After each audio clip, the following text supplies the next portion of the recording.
High, welcome to লার্নিক্সা। আজকে আমরা ক্লাস 11-এর সেমিস্টার 1-এর অমরনাথ গল্পটি সম্পর্কে আলোচনা করব। Amarnath written by sister Nivedita. প্রথমেই আমরা সিস্টার নিবেদিতা সম্পর্কে কিছু কথা জেনে নেব। সিস্টার নিবেদিতা, যার জন্ম হয়েছিল আয়ারল্যান্ডের ডাঙ্গানান নামক একটি শহরে এবং যার বার্থ নেম ছিল মার্গারেট এলিজাবেথ নোবেল। তিনি 1895 সালে লন্ডনে স্বামীজির একটি ধর্মীয় সভায় যোগদান করেন এবং সেখানে স্বামীজির ধর্মীয় উপদেশ, ধর্মীয় শিক্ষার দ্বারা তিনি এতটাই প্রভাবিত হন যে তিনি 1898 সালে কলকাতা চলে আসেন, ইন্ডিয়াতে তিনি চলে আসেন এবং তারপরে 1898 সালের 25শে মার্চ স্বামীজি তাকে ব্রহ্মচর্যের দীক্ষায় দীক্ষিত করেন। তারপর তার নাম দেওয়া হয় সিস্টার নিবেদিতা, যার বাংলা উচ্চারণ হলো ভগিনী নিবেদিতা। নিবেদিতা শব্দের লিটারাল মিনিং হলো ডেডিকেটেড টু গড। স্বামীজি বুঝতে পেরেছিলেন নিবেদিতার মধ্যে মানুষের সেবা করার জন্য একটা আকাঙ্ক্ষা রয়েছে, একটা চেষ্টা রয়েছে। তিনি একবার তাকে চিঠিতে লিখেছিলেন যে আমি বিশ্বাস করি ভারতবর্ষের মানুষের সেবার কাজে তোমার এক উজ্জ্বল ভবিষ্যৎ রয়েছে। ভারতবর্ষে বিশেষত মহিলাদের জন্য তোমার মতো একজন প্রকৃত সিংহীর প্রয়োজন, কোনো পুরুষের নয়। তারপরে তিনি ভারতবর্ষে এসে দীক্ষা গ্রহণের পর নানান সমাজসেবামূলক কাজ করতে থাকেন। প্রথমেই বলি, তিনি একজন ছিলেন আইরিশ টিচার এবং সোশ্যাল অ্যাক্টিভিস্ট। তিনি বাগবাজারের 16 নম্বর বোসপাড়া লেনে, তোমরা জানো, একটি গার্লস স্কুল তিনি স্থাপন করেছিলেন। দীক্ষা গ্রহণের পর থেকে স্বামীজির সঙ্গে বহু জায়গায় তিনি ভ্রমণ করেছেন, স্বামীজিকে খুব কাছ থেকে তিনি দেখেছেন, উপলব্ধি করেছেন। অর্থাৎ তার যে অভিজ্ঞতা, এই সমস্ত কিছু নিয়ে স্বামীজির দেহাবসানের পর তিনি স্বামীজিকে উদ্দেশ্য করে স্বামীজির একটি বায়োগ্রাফি রচনা করেন, যার নাম the master as I saw him, being pages from the life of the Swami Vivekananda. এটাতে তিনি কি করেছেন, স্বামীজিকে তিনি যেভাবে দেখেছেন, যেভাবে উপলব্ধি করেছেন, তার ধর্মীয় শিক্ষা, বিভিন্ন ঘটনার বিবরণ এই বইটির মধ্যে তিনি নথিভুক্ত করেছেন। এই বইটির মধ্যে 27টি চ্যাপ্টার রয়েছে, যার মধ্যে থেকে এই অমরনাথ গল্পটি রয়েছে 8 নম্বর চ্যাপ্টারে বা 8 নম্বর অধ্যায়। এই যে অমরনাথ গল্পের উৎস আমরা কি বলবো, the master as I saw him বইটির 8 নম্বর চ্যাপ্টার। আমাদের পাঠ্য অমরনাথ সেটি মূলত একটি ট্রাভেলগ, ভ্রমণ কাহিনী। অর্থাৎ সিস্টার নিবেদিতা যখন স্বামীজির সঙ্গে অমরনাথ দর্শনে গিয়েছিলেন, তার সেখানকার অভিজ্ঞতার কথা, স্বামীজির অভিজ্ঞতার কথা, সেই যাত্রাপথের বর্ণনা, সমস্ত কিছু তিনি এই পৃষ্ঠার মধ্যে বর্ণনা করেছেন। এবার আমরা অমরনাথ সম্পর্কে কিছু কথা জেনে নিই। অমরনাথ এটি কিন্তু হিন্দুদের একটি তীর্থস্থান। এটি cave temple of lord Shiva. মনে করা হয় স্বয়ং দেবাদিদেব মহাদেব এই গুহায় বাস করেন, যেটি জম্মু কাশ্মীরের পেহেলগামে অবস্থিত। মনে করা হয় এই অমরনাথ গুহার মধ্যেই স্বয়ং দেবাদিদেব মাতা পার্বতীকে জগৎ সৃষ্টির রহস্য এবং আমাদের জীবনের উদ্দেশ্য সমস্ত কিছু বর্ণনা করেছিলেন। এই অমরনাথ গুহাতে মেনলি একটা স্ট্যালাগমাইটের যে আইস লিঙ্গাম দেখা যায়, সেটার জন্যই বিখ্যাত। স্ট্যালাগমাইট আইসলিঙ্গাম মানে এই যে গুহার মাথা থেকে যখন জল চুইয়ে মাটিতে পড়ে, সেটা বরফ আকারে জমতে জমতে আস্তে আস্তে উপরের দিকে উঠতে থাকে এবং তার আকৃতিটা হয় একটা শিবলিঙ্গের মতো। এটাকেই বলা হয় দ্য গ্রেট আইসলিঙ্গাম। বহু মানুষ প্রত্যেক বছর এই জুন থেকে আগস্ট মাসে বহু মানুষ এই অমরনাথ দর্শনের জন্য যান। এটা জাতি ধর্ম নির্বিশেষে একটি তীর্থস্থান বা তীর্থক্ষেত্র। এজন্য এটাকে বলা হয় সেন্টার অফ সেকুলারিজম। এখানে কিন্তু আমরা জানি যে অনেক তীর্থক্ষেত্র রয়েছে যেখানে ধর্মের বিধিনিষেধ রয়েছে, যেখানে ওই বিশেষত যে ধর্মের সেটি তীর্থস্থান, সেই ধর্মের মানুষ ছাড়া অনেক সময় তাদের প্রবেশের অধিকার থাকে না। কিন্তু অমরনাথে সেরকমটা নেই, এটি ধর্ম নিরপেক্ষতার একটি জায়গা। অমরনাথ গুহাটির পুরাণেও উল্লেখ পাওয়া যায়, এমনকি কলহনের লেখা যে রাজতরঙ্গিনী সেই গ্রন্থেও এর উল্লেখ পাওয়া যায়। তারপরে মনে করা হয় 15th সেঞ্চুরিতে একজন মুসলিম শেফার্ড গুহাটি প্রথম আবার পুনরায় আবিষ্কার করেন এবং লোকের মুখে মুখে এটি চারিদিকে ছড়িয়ে পড়তে থাকে। বহু মানুষ তারপরে এটিকে তীর্থস্থান হিসেবে বেছে নিয়ে যাতায়াত শুরু করেন। অমরনাথ গুহায় এই যে গুহার মুখে বরফের তৈরি যে শিবলিঙ্গটি রয়েছে, সেটিই হচ্ছে প্রধান আকর্ষণ। এটার জন্যই, এটার আকর্ষণেই বহু দূর দূরান্ত থেকে মানুষ ছুটে যায় এবং এর যে অস্বাভাবিক সৌন্দর্য, একে তো প্রাকৃতিক সৌন্দর্য, তার উপরে এর যে মায়াবী একটা সৌন্দর্য রয়েছে, যে কিভাবে একটা স্ট্যালাগমাইট আস্তে আস্তে একটা শিবলিঙ্গের আকৃতি ধারণ করে, সেটা দেখার জন্যই বহু মানুষ ছুটে যায়। আর মনে করা হয় এই তীর্থস্থানে গিয়ে কেউ কখনো খালি হাতে ফেরে না, সবাই দেবাদিদেবের আশীর্বাদ নিয়েই বাড়িতে ফিরে আসেন। স্বামী বিবেকানন্দ 27শে জুলাই এই অমরনাথের উদ্দেশ্যে যাত্রা শুরু করেন এবং তারা সেখানে পৌঁছান 2 আগস্ট। স্বামীজির সঙ্গে অমরনাথ দর্শনে যাওয়ার সুযোগ কিন্তু একমাত্র হয়েছিল সিস্টার নিবেদিতার। তো তিনি কি করেছেন, সেই পুরো ঘটনার বিবরণ এবং তার অভিজ্ঞতার কথা তিনি এই অমরনাথ গল্পটিতে বর্ণনা করেছেন। গল্পটি ভীষণই সুন্দর। আমি প্রত্যেকটি লাইন বাই লাইন পড়বো এবং তোমাদেরকে এক্সপ্লেন করে দেওয়ার চেষ্টা করব। টেক্সটে যাওয়ার আগে একটি কথা বলে দিই, এটি যেহেতু গল্পটি একটু বড়, তাই একটি ভিডিওর মধ্যে হয়তো পুরোটা কমপ্লিট করা পসিবল হবে না। আমি আজকে যতটা হবে বলে দেওয়ার চেষ্টা করব, বাকিটুকু পরবর্তী ভিডিওতে আমি আপলোড করে দেবো। চলো টেক্সটে যাওয়া যাক। It was in the course of an open-air meal in the Mughal Gardens at Achabal. সময়টা ছিল আছাবলের উন্মুক্ত প্রাঙ্গণে বসে খাবার খাওয়ার সময়। এই যে মোগল গার্ডেন্স হচ্ছে বিশেষত আজকের দিনে এটা মুঘলবাগ নামেই বেশি পরিচিত। মুঘল গার্ডেনটা মুঘল সাম্রাজ্যে যে সমস্ত স্থাপত্য কীর্তিগুলো রয়েছে তার মধ্যে একটি উল্লেখযোগ্য বাগান বলতে পারি আমরা এই মুঘলবাগ। এটি মেনলি তৈরি করা হয়েছিল জাহাঙ্গীরের স্ত্রী নূরজাহানের জন্য। এই যে আছাবল হচ্ছে কাশ্মীরের অনন্তনাগ জেলার একটি জায়গা, যার আক্ষরিক অর্থ প্লেসেস অফ প্রিন্সেস, রাজকুমারদের জায়গা বা রাজকুমারদের স্থান। That the Swami suddenly announced that he would go to Amarnath with the pilgrims. Swami means Swamiji, Swami Vivekananda, তিনি হঠাৎ করেই ঘোষণা করলেন যে তিনি তীর্থযাত্রীদের সঙ্গে অমরনাথ দর্শনে যাবেন। And take his daughter with him, এবং তার সঙ্গে তিনি কাকে নিয়ে যাবেন, তার কন্যাকে। His daughter refers to sister Nivedita. এখানে হিজ ডটার বলতে সিস্টার নিবেদিতাকে বলা হচ্ছে। সিস্টার নিবেদিতা প্রায়শই স্বামীজিকে দা কিং এবং নিজেকে হিজ স্পিরিচুয়াল ডটার বলে উল্লেখ করতেন। স্পিরিচুয়াল ডটার মিন্স বাংলায় আমরা বলতে পারি মানস কন্যা। উইদিন আওয়ার লিটল পার্টি, আমাদের ওই ছোট্ট দলটার মধ্যে there was too much feeling of delighted congratulation.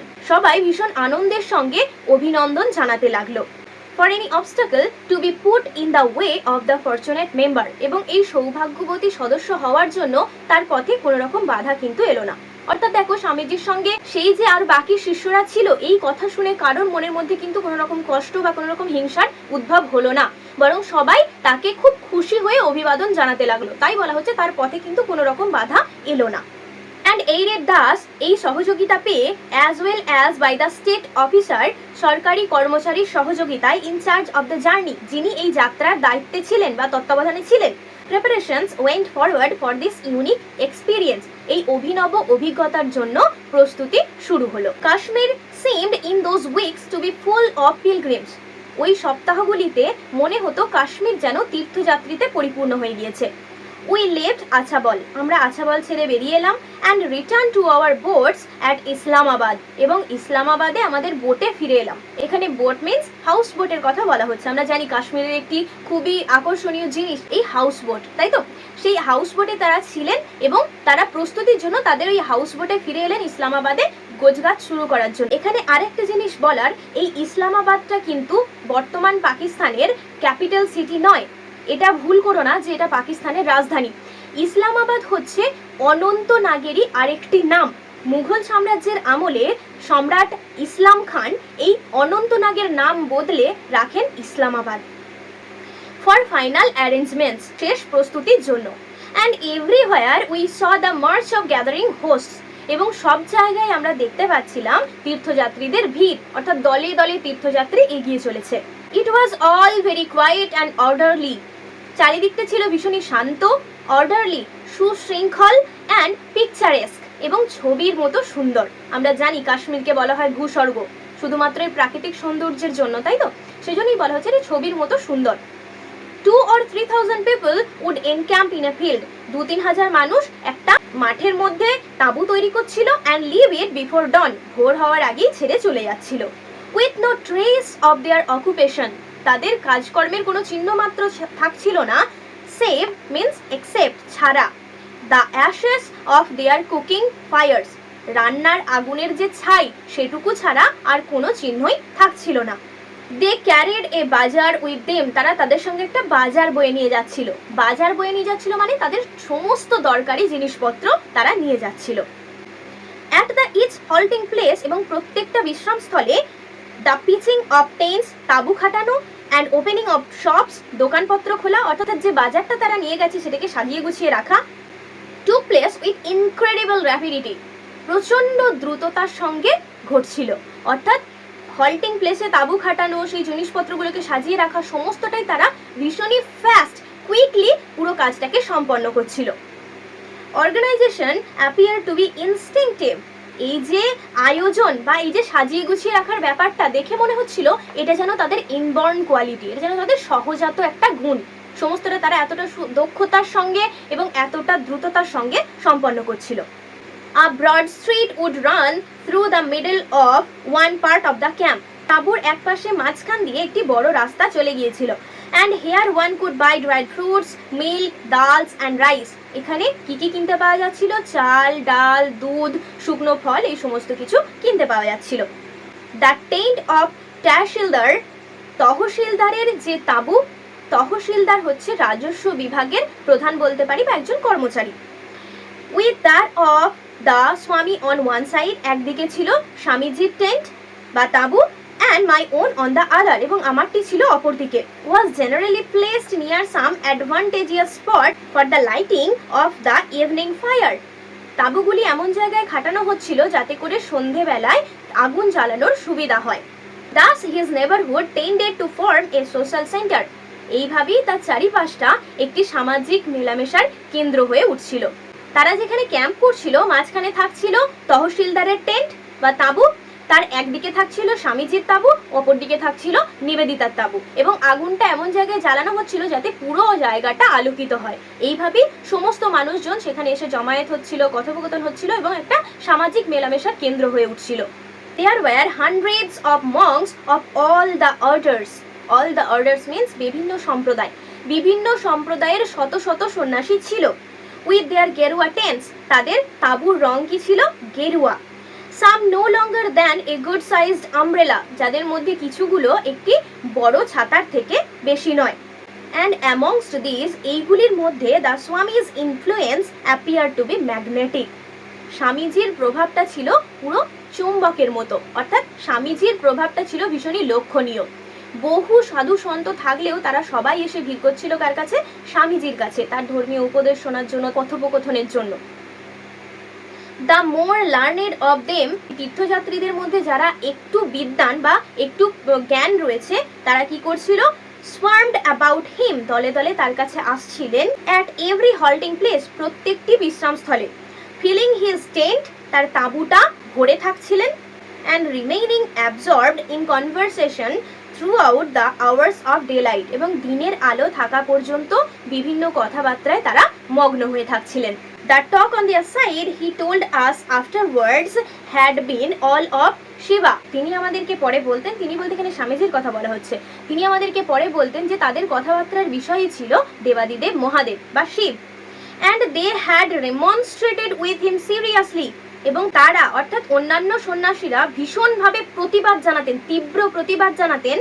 when he had insisted, যখন তিনি জোর করতেন, he means Swami Vivekananda, occasionally মাঝে মাঝে on drawing their attention to the world about them, বাইরের জগতের প্রতি যখন তাদের দৃষ্টি আকর্ষণ করার চেষ্টা করতেন। অর্থাৎ তারা সারাক্ষণই দেবাদিদেবকে নিয়ে কথা বলতেন। স্বামীজি যদি মাঝে মাঝে অন্য কোনো বিষয়ের উপর কথা বলার চেষ্টা করতেন তাহলে তারা কি করতেন? ভীষণ রকম প্রতিবাদী হয়ে উঠতেন, ভীষণ রকম প্রতিবাদ জানাতেন। ইভেন ফরেনার্স দে আর্গিউড, তারা যুক্তি দেখিয়ে বলতেন বিদেশিরাও ওয়ার মেন, তারাও মানুষ। Why make such distinctions between স্বদেশ and বিদেশ? তাহলে স্বদেশ বিদেশ নিয়ে এত ভেদাভেদ কেন? অর্থাৎ তারা বলতেন সমস্ত মানুষই তো সমান, তাহলে স্বদেশ বিদেশ নিয়ে এত ভেদাভেদের কি আছে, এত ভাগাভাগির কি আছে? আমরা সবাই মানুষ, সবাই সমান। Nor could many of them understand, তাদের মধ্যে অনেকেই বুঝতে পারতেন না the warmth of his love and sympathy for Mohammedanism, স্বামীজির যে মুসলিম ধর্মের প্রতি ভালোবাসা এবং শ্রদ্ধার কারণ তারা বুঝে উঠতে পারতেন না। অর্থাৎ তারা বুঝে উঠতে পারতেন না স্বামীজি একজন হিন্দু ধর্মের প্রবর্তক হয়েও মুসলিম ধর্মের প্রতি তার এত ভালোবাসা এবং সহানুভূতি কেন? The same other worldliness that made swadesh and videsh indistinguishable, ওই যে পরলোকীয় ভাবনা বা অন্য জাগতিক যে ভাবনা ওই সাধুদের, যেটা তাদেরকে স্বদেশ এবং বিদেশকে অভিন্ন করে তুলেছিল। Also prevented this simple souls, ওই সরল হৃদয়গুলিকে বাধা দিচ্ছিল from formally conceiving of a unity, একতার ভাবনাটাকে বুঝতে বা একতার চিন্তাটাকে বুঝতে। In which Hindu and Mohammedan were but rival elements, যেখানে হিন্দু এবং মুসলিম পরস্পরের প্রতি তাদের কাছে কেবলমাত্র শত্রুই ছিল। অর্থাৎ তারা যে ভাবনার ফলে স্বদেশ এবং বিদেশকে আলাদা করে দেখতো না, তাদের কাছে সবাই মানুষ, সবাই সমান, সেই সোলগুলোই বা সেই মানুষগুলোই এটা ভাবতে পারতো না যে হিন্দু এবং মুসলিম তারাও একই, তারাও অভিন্ন, কখনোই ভাবতে পারতো না। তাদের কাছে হিন্দু মুসলিম মানেই হলো শত্রু। The soil of the Punjab, পাঞ্জাবের মাটি, দে আর্গিউড, তারা যুক্তি দেখাতো, was drenched with the blood of those who had died for the faith, যারা ধর্মের জন্য, এখানে ফেথ মিনস রিলিজিয়ান, ধর্মের জন্য, যারা ধর্মের জন্য, ধর্মীয় বিশ্বাসের জন্য প্রাণ দিয়েছে, তাদের রক্তে পাঞ্জাবের মাটি এখনো সিক্ত হয়ে রয়েছে। অর্থাৎ আমরা জানি যে পাঞ্জাব ধর্মযুদ্ধের জন্য বিখ্যাত, তাই তো? মুঘল সাম্রাজ্যের রাজত্বকালে আমরা জানি বহু শিখ তাদের নিজেদের ধর্ম, নিজেদের মাটি বাঁচানোর জন্য প্রাণ দিয়েছিলেন। সেই কথাই এখানে বলা হচ্ছে যে ওই মোহামেডানদের বিরুদ্ধে গিয়ে তারা নিজেদের ধর্ম রক্ষা করার জন্য নিজেদের প্রাণ দিয়েছিলেন, তাদের রক্তে পাঞ্জাবের মাটি এখনো সিক্ত হয়ে রয়েছে। তাহলে কিভাবে তাদেরকে আমরা একই ভাবতে পারি? এটি অন্য ওই যে সমস্ত মঙ্করা ছিলেন বা সন্ন্যাসীরা ছিলেন তাদের মত। হিয়ার অ্যাট লিস্ট, এখানে অন্তত, লেট হিম প্র্যাকটিস এ ন্যারো অর্থোডক্সি, ধর্মীয় গোঁড়ামিতাটা বজায় রাখুন, অর্থাৎ তাদের প্রতি একটু সহানুভূতি দেখান, এখানে অন্তত ধর্মীয় গণ্ডিটা পার করবেন না বা ধর্মীয় গোঁড়ামিতাটাকে বজায় রাখুন। In answer to these, এটার উত্তরে, as became one who was in fact an anachronism, যিনি প্রকৃতপক্ষে ছিলেন ভাবী যুগের প্রতিনিধি। এখানে অ্যানাক্রনিজম কাকে বলা হচ্ছে? স্বামী বিবেকানন্দকে। কারণ আমরা জানি তাকে ভাবী যুগের প্রতিনিধি বলা হচ্ছে এই কারণে, কারণ আমরা জানি স্বামীজি যে সময়ে জন্মগ্রহণ করেছিলেন সেই সময়ে যে সামাজিক কুসংস্কার, ধর্মীয় গোঁড়ামিতা, মনের সংকীর্ণতা কোনোটাই কিন্তু তার মধ্যে ছিল না। তার চিন্তা ভাবনা ছিল তার যুগের থেকে অনেকটা এগিয়ে, তাই তাকে বলা হচ্ছে ভাবী যুগের প্রতিনিধি। এই অ্যানাক্রনিজম বলতে অ্যাকচুয়ালি বোঝানো হচ্ছে যে পূর্ববর্তী যুগ এবং পরবর্তী যুগের মধ্যে যে সংযোগ স্থাপনকারী অর্থ আমরা বলতে পারি। So in fact an anachronism of the future, যিনি ছিলেন একজন ভাবী যুগের প্রতিনিধি, দ্য স্বামী মেড দোজ প্র্যাকটিক্যাল কনসেশন, তিনি সেই সময় কিছু বাস্তবসম্মত আচরণ করতেন, অফ দ্য মোমেন্ট, সেই মুহূর্তে, that were expressive of his love for the brethren, যাতে করে তার ওই ভাতৃস্থানীয় সন্ন্যাসীদের প্রতি ভালোবাসা প্রকাশ পায়, and drove his principles home to their minds with greater force and vehemence, এবং তার চিন্তা ভাবনাগুলিকে তিনি ভীষণই দৃঢ়তার সঙ্গে এবং গভীরভাবে তাদের মনের মধ্যে গেঁথে দিতেন। এটাই ছিল স্বামীজির মাহাত্ম্য। তিনি কি করতেন? তিনি ধর্মীয় শিক্ষাগুলি বা ধর্মীয় কথাগুলিকে এত সহজভাবে মানুষের মধ্যে ছড়িয়ে দিতেন যে মানুষ সেটাকে গ্রহণ করে নিতে বাধ্য হতো। অর্থাৎ যে সন্ন্যাসীরা তখন হিন্দু মুসলিমের মধ্যে একটা শত্রুতা খুঁজে পেতেন, তিনি তাদের কথার বিরোধিতা করতেন না, বরং তিনি কথাগুলিকে এমনভাবে, তার নিজের নীতিগুলিকে এমনভাবে তাদের সামনে প্রেজেন্ট করতেন যে তারা খুব সহজেই কনভিন্সড হয়ে যেত, বুঝে যেত। But as he told the tale of these warm discussions, যখন তিনি এই উষ্ণ কথোপকথনের কথা আমাদেরকে বলতেন, the foreign mind could not help with some amusement, বিদেশি মন আনন্দ না পেয়ে থাকতে পারতো না। এখানে বিদেশি মন বলতে সিস্টার নিবেদিতার কথা বলা হচ্ছে। নোটিং দ্য প্যারাডক্স, ওই যে আপাত বিরোধী একটা পরিস্থিতি, সেটাকে লক্ষ্য করে, কেন? দ্যাট দ্য তহসিলদার হিমসেলফ, তহসিলদার নিজে, অ্যান্ড মেনি অফিসার্স, আরও অন্যান্য অফিসাররা, অ্যান্ড সার্ভেন্টস, কিছু পরিচারক, অফ দ্য পিলগ্রিমেজ, ওই তীর্থযাত্রীদের মধ্যে, হ্যাড বিন মুসলমানস, তারা ছিল মুসলমান, and that no one had dreamed of objecting to their entering the cave with the Hindu worshippers on the ultimate arrival at the shrine, তারা স্বপ্নেও ভাবতে পারেনি যে মন্দিরের কাছে পৌঁছে হিন্দু তীর্থযাত্রীদের সঙ্গে তাদেরকে কেউ ওই গুহার ভিতরে ঢুকতে বাধা দেবে। অর্থাৎ স্বামীজি যখন তাদের কাছে এই বিভেদের কথা বলতেন, সেই বাকি সন্ন্যাসীদের কথাগুলিকে বলতেন, তখন তহসিলদার, কিছু অফিসার এবং বাকি যারা পরিচারক ছিল তারা ভীষণভাবে অবাক হতো এটা ভেবে, যে কারণ তাদের মাথাতেই আসেনি যে তাদেরকে গুহার মধ্যে ঢুকতে কেউ বাধা দিতে পারে বলে। অর্থাৎ এই কথা শোনার পর তাদের যে মনের অবস্থা বা যে মুখের অবস্থা হতো সেটা দেখে কিন্তু সিস্টার নিবেদিতা ভীষণই মজা পেতেন। দ্য তহসিলদার কেম আফটারওয়ার্ডস, তারপরে তহসিলদার এসেছিলেন, indeed with a group of friends, তার কিছু বন্ধুদের সঙ্গে, begging formal acceptance by the swami as disciples, স্বামীজির কাছে শিষ্যত্ব গ্রহণের জন্য। অ্যান্ড ইন দিস, এবং এটার মধ্যে, no one seem to find anything incongruous or surprising, এটার মধ্যে কেউই কোনো কিছু অসঙ্গত বা বেমানান বা অবাক হওয়ার মতো কিছু খুঁজে পায়নি। লিভিং ইসলামাবাদ, ইসলামাবাদ ছেড়ে বেরোনোর পর, note that Islamabad is not the capital city of Pakistan. It is the another name of Anantnag. Okay. We caught up somewhere with the pilgrimage, আমরা একটা জায়গায় গিয়ে তীর্থযাত্রীদের সঙ্গ নিলাম। অ্যান্ড ক্যাম্প উইথ ইট, এদের সঙ্গেই তাঁবু স্থাপন করলাম বা তাঁবু খাটালাম। ফর দ্যাট নাইট, সেই রাত্রি। অ্যাট পাওয়ানে, a place famous for its holy spring, একটি জায়গা যেটি এর পবিত্র ঝর্ণার জন্য বিখ্যাত। Holy means sacred. I can remember yet the brilliance of the lights reflected in the clear black water of the tank that evening. আমার এখনো মনে পড়ে সেই সন্ধেবেলায় যে দিঘির কালো পরিষ্কার জলে আলোর যে ঝলকারি বা আলোর যে প্রতিফলন, সেটা আমার খুব ভালোভাবে মনে পড়ে। এখানে ট্যাঙ্ক মিন্স দিঘি। অ্যান্ড থ্রংস অফ পিলগ্রিমস, এখানে থ্রংস মিন্স ক্রাউড, ভিড়, তীর্থযাত্রীদের ভিড়। প্রসিডিং, যারা এগিয়ে চলেছিল, in little groups from shrine to shrine, এক মন্দির থেকে আর এক মন্দিরে যারা এগিয়ে চলেছিল। অর্থাৎ পাওয়ানে তারা সেই রাত্রি যাপনের জন্য যখন ক্যাম্প করেছিলেন, সেখানে বসে বসে সিস্টার নিবেদিতা এক প্রাকৃতিক সৌন্দর্য দেখে ভীষণভাবে অভিভূত হয়েছিলেন। সেটা তার মনে তখনও পর্যন্ত রয়ে গিয়েছিল। তিনি দেখেছিলেন যে দিঘির যে কালো পরিষ্কার জল, দিঘির জলটাকে কালো বলা হচ্ছে because the time was evening, যেহেতু সময়টা সন্ধে ছিল তাই জলটা কালো হয়ে গিয়েছিল, সেজন্য বলা হচ্ছে কালো দিঘির জলে যখন ওই আলোর প্রতিফলন হচ্ছিল, সেই দৃশ্যটাকে তিনি ভুলতে পারেননি। আর কি দেখেছিলেন তিনি সেই আলোয়? যে তীর্থযাত্রীরা ছোট ছোট দলে এক মন্দির থেকে, শ্রাইন মিন্স টেম্পল, এক মন্দির থেকে আর এক মন্দিরে এগিয়ে চলেছে, এই দৃশ্য তিনি সেখানে দেখেছিলেন। আজকে এটুকুই থাক, বাকিটুকু আমি তোমাদেরকে পরের ভিডিওতে আপলোড করে দেবো।